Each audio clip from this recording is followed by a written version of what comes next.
Morning, everybody. So this topic today is, what do we do when things aren't going the way that we want them to? What do we do when we're not happy with our life? What do we do when the results we're seeing in the world aren't exactly the ones that we would love to be seeing? So this is actually a very important question, and I think it's something that we all face, to be honest with you.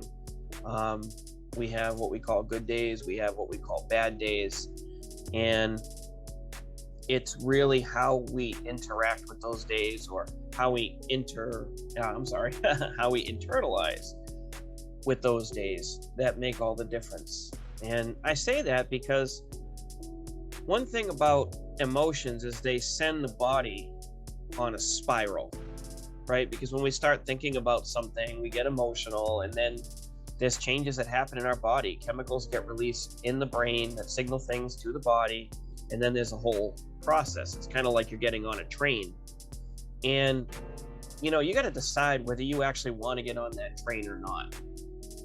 And that's it's hard to wrap our mind around that at first, because many of us feel like we're not in control of our emotions, or we're not in control of our own thoughts.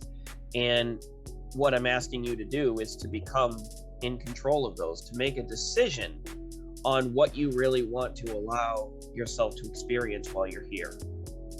So, talking about that a little bit more, the question could be this: do you need more misery in your life? Do you need more sorrow, unhappiness? Do you need to feel more lack and limitation in your life? These are important questions, and I know that you're thinking, no, I don't need any more of that, but it keeps happening. So how do we get around that? Well, the first thing to realize is that, Dr. Wayne Dyer said it great, and that was talking about perception. When you change the way you look at things, the things you look at change. And a lot has been written about this topic, so I very, very strongly recommend that you look into perception. Just search it online and find a bunch of different ways to understand this concept, because we're so used to thinking as everything being immovable, permanent, outside of us, outside of our control. But it's not true. One of the most common ones is time, that I hear. People think that they don't have control over time. And that's an interesting one, because the truth is, the way you're thinking about time is a man-made concept where we decided we're going to count it by rotations around the sun, right? How many years you're going to be alive, this kind of thing. But we know that that's not the way it works. And the reason we know that is by a little memory experiment. Can you remember a time when you punched into a job and an hour felt like 10 hours? Or conversely, can you remember a time when 10 hours felt like 3 hours? Can you remember a time when maybe time was timeless? You were working on a project, and the next thing you know, the whole day flew by. That same amount of time can go by with another project, maybe something that you don't really like, and you just feel terrible about it. You hate it. You wish you didn't have to do this. You're suffering through it. A minute seems like 10 minutes. It's unbelievable. I know I've had both of these experiences, and I'm sure that you have too. So getting used to the idea that time is not this immovable outside force, that it's actually something that you experience. That's why there's been so many books written on the now, right? The now. Many of them will say there is no past, there is no future, there is only now. And the topic that I just covered here briefly is a little bit of an introduction of what that even means. But going through this and what we're talking about, what do you do when you have a bad day? So when you change the way you look at things, the things you look at change. Is this going to be some kind of a positive, think positive, and then everything changes, all of a sudden gold bricks are falling on your desk just because you willed it to be so with your positive affirmations? No, this is not like that. The truth is, hard days are there. You're going to have them, okay? But that does not mean that you have to let them dominate you. You don't. And it starts with, as mentioned before, What are you thinking? Because whatever you think about, you will become emotional about. I know I've talked about this on other videos, and if you've talked to me privately, you know that this is something I teach commonly. That if I give you the example, yet again, of dancing strawberries, you will become emotional about dancing strawberries. If you're thinking about it, you might think, wow, what a stupid idea. Why is he making me do this? Da da da da da. Well, you just became emotional about an arbitrary example. On the other hand, if you're laughing and you see him going on in your head and this, that, and the third, then you're also becoming emotional over this trivial example I just threw out there. And the longer you think about it, the more emotions are going to stir up. Once you have boarded that train, it gets a little harder for the longer you are on it to stop. It just does. So when you're having a bad day, this is a crucial thing to remember. And what you do, or what I do, is I ask myself simply, like, okay, I'm feeling pretty crappy, aren't I? All right. So do I want to feel this way? And, you know, like anybody, I know I don't want to feel that way. And so the next thing that I will do is I will look at getting into an activity. So it could be playing a sport, riding my bike, playing guitar, calling somebody up, having a laugh, whatever, but something. Sometimes dancing or singing, I'll put on like music that always gets me going, takes my mind off things. Something inspirational is really cool. Anything. Another thing that I'll do is I'll work on one of my projects. So, you know, I have this business, and this business is a love child for me. This is something that I've created, that I stand behind, that I love doing. So what's something that I can do to move towards this thing that I've created that I love? What's something that you have in your life that's unique to you? It could be sewing or knitting, it could be cooking, it could be dancing. Like I mentioned earlier, like maybe you are a teacher and you give lessons, you created the studio, the space where people can come and learn from you. Maybe you're a reader, maybe you're an architect. There's so many different options. Creativity is something I've been thinking about a lot. If it's true that God is the creator and we are made in God's image, what do you think our job is to do? It is to create. And the thing is, you are always creating every single day of your life, whether you're aware of it or not. If you stay at home in bed because you're depressed, you got the covers over your head and you're not doing anything, you're still creating results of a person that stays home all day with the covers over their head. Nothing has changed. Still producing results. On the other hand, if you take control of your creative power and you decide, I want to work towards something, whatever it is, doesn't even matter if it's a small thing of minimal consequence, maybe even just as an experiment in your own creativity, okay? If you do that, you will see you're going to create results based on whatever your thinking and your activity is around this creation.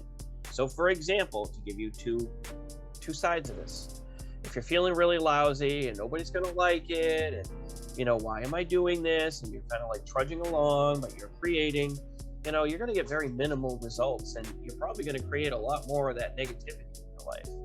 But if you go through it and you just say, you know what, I just want to breathe life into this thing for the sake of breathing life into this thing. I want to do this for the sake of doing it. I want to do it for the love that I have of doing it. Then the results that you get are a whole lot different. One thing I'll tell you, you're probably going to feel much more uplifted, and you'll probably fuel yourself for a whole other day of this future, whatever it is that you're working on. So shifting our thinking is, in my opinion, the most important thing we can do when we have a bad day. It doesn't make your problems go away magically, but what it does do is it keeps you from going on this downward spiral of thinking negative things, from being sad, from being miserable. Sometimes just changing our energy around something, like getting into an activity, it loosens our state of being.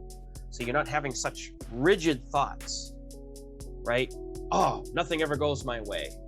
I never have enough time. There's not enough money in the bank account. Whatever your rigid thinking is, all of a sudden you find yourself to be a little bit more uplifted. You find yourself to be looser because you're working in a positive way that is in alignment with your core being, right? I can't even begin to think of how many times just changing this has brought solutions to me. Just being loose, some of the most profound moments that I've had to shift relationships when they could have been absolutely destroyed by a conflict that was happening. I was able to know exactly what to say to help mend this relationship.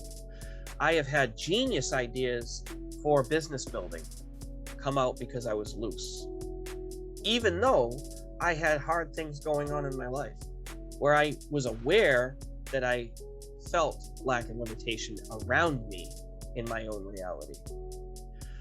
But it didn't matter, because our state of being is what matters.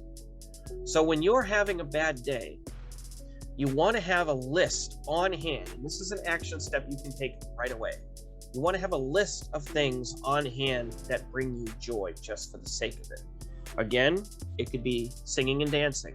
Maybe have a list of 2 or 3 songs even at minimum that you always just feel good. There's no explanation for it. Like one of mine is Everybody Wants to Rule the World. There's just something about that tune. I don't know what it is. I know that the message is like, it's a very deep message, but I don't feel deep when I listen to that song. I feel fun and whatever, like buoyant. I don't know if that would be the word, like floaty, right? But there's no reason for it. And you know what? I don't give a damn. I like it and it makes me feel good. So that's on a playlist. That's something that I need to hear when I'm feeling lousy sometimes. And there's other songs too. And the reason I share that with you is, again, it doesn't matter. You don't need to justify it to anybody, not even yourself. You just put it on because it feels good. And you know what? Getting used to not being so critical thinking and stuff, it's going to go a long way for you. Because it's your critical thinking that's making you depressed. It has its time. It has its place. But not when you're already feeling lousy. You can't come up with creative solutions when you feel like you're in a prison. You just can't do it. But the beautiful thing is you have the keys to the prison cell door because it was created in your mind. So again, have a list, like 2 or 3 songs that bring you out of your funk, that are just good to listen to.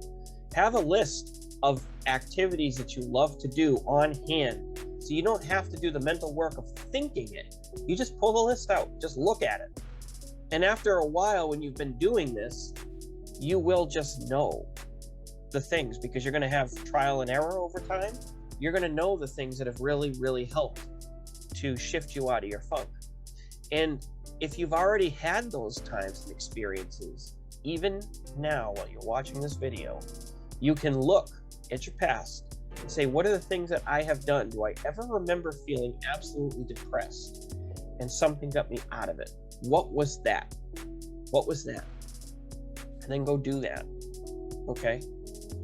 So the main thing is with this video is I'm trying to save you minutes, hours, days, weeks, sometimes months,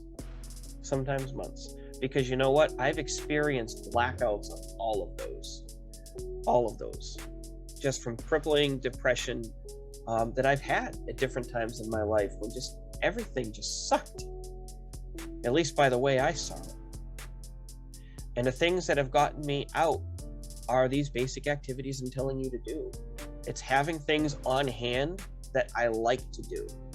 It's having things on hand that just bring me joy, that I don't have to think about, just for the simple joy of it. This is so very, very, very, very important, because you don't want to get on that emotional train.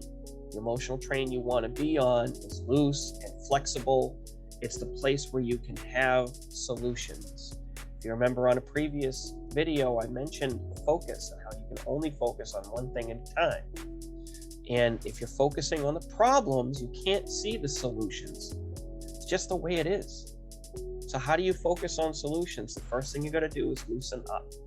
The first thing you have to do is get rid of some of the gravity that you're feeling. Gravity pulls you down.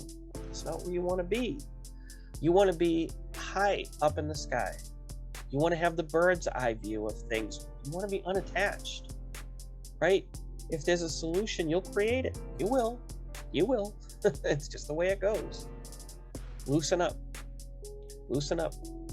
And I'm not saying that you need to spend days like loosening up, not working on solutions. The idea here is to put yourself in a state where you can actually see the solutions. Otherwise, you're just going to pray on your good luck.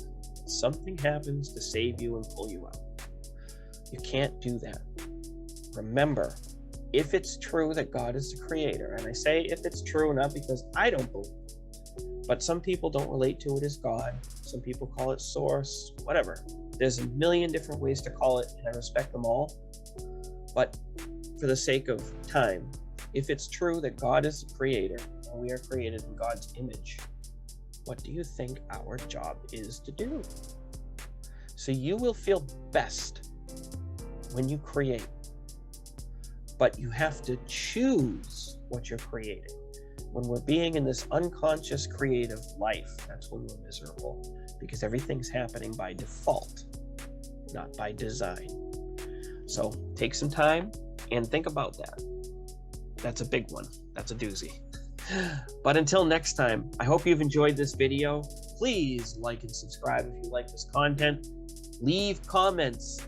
Tell me, what would you like me to talk about? I spend all day thinking about these concepts, and I'm here to help you. And so if there's any way that I can do that, help me help you, right? Was it Jerry Maguire? Help me help you.